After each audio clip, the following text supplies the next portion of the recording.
À Felice Bauer, Prague, 17 et 18 novembre 1912. Ma chérie, il est 1h30 du matin. L'histoire prévue n'est de loin pas terminée.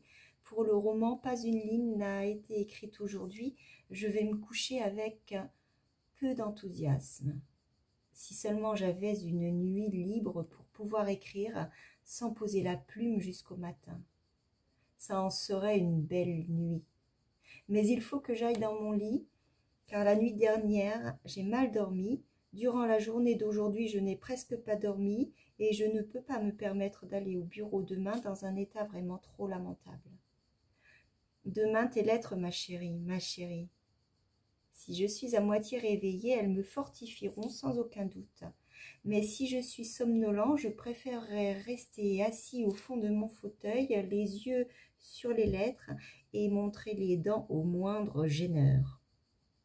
Non, je ne m'énerve pas trop au sujet du bureau. Certes, je reconnais le droit à l'énervement puisque ma vie de bureau dure depuis 5 ans, dont une première année passée dans une agence d'assurance privée qui était particulièrement terrible, avec des heures de bureau de 8 heures du matin à 7 heures du soir, voire 8 heures ou 8h30. Diable, quelle horreur!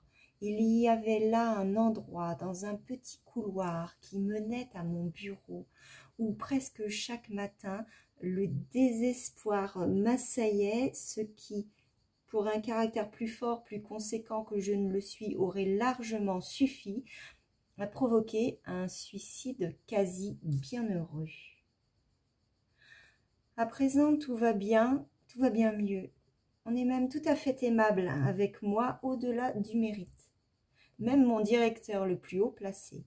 Dernièrement, nous avons lu dans son bureau, tête à tête, un livre de poèmes de Heine, pendant que dans l'antichambre des commis, des chefs de bureau, des parties civiles, peut-être avec des affaires des plus urgentes, attendaient impatiemment qu'on les reçoive.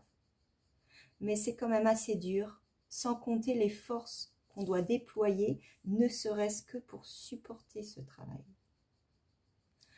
Tu ne te fâches pas, au bout du compte, à cause de ce genre de papier à lettres? Ça me vient tout juste à l'esprit. Le papier à lettres de ma sœur, je l'ai fini il y a quelques jours, et moi-même je n'en ai pratiquement jamais eu. C'est ainsi que j'arrache une page après l'autre à mon journal de voyage de cette année, et je suis assez inconvenant pour te l'envoyer. Mais je tente aussi de compenser cela en t'envoyant sous le même pli un feuillet qui vient tout juste de tomber d'un cahier avec une chanson qu'on a souvent chantée en chœur au sanatorium où j'ai été cette année, chanson dont je suis tombée amoureux et que j'ai recopiée. Elle est vraiment très connue et tu dois sûrement la connaître aussi. Relis-la encore une fois. Et surtout, renvoie-moi ce feuillet, je ne peux pas m'en passer.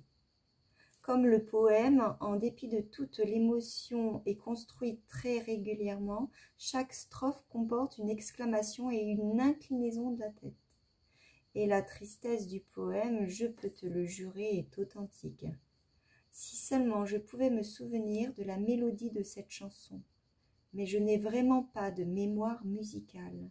Mon professeur de violon s'est tant désespéré que pendant l'heure de musique, il me faisait sauter par-dessus des cannes qu'il tenait devant lui, et mes progrès en musique consistaient à franchir d'heure en heure des cannes qu'il tenait toujours plus haut. Et c'est pour ça que la mélodie que je chante sous ces paroles est si monotone et qu'elle n'est en fait qu'un soupir. Ma chérie.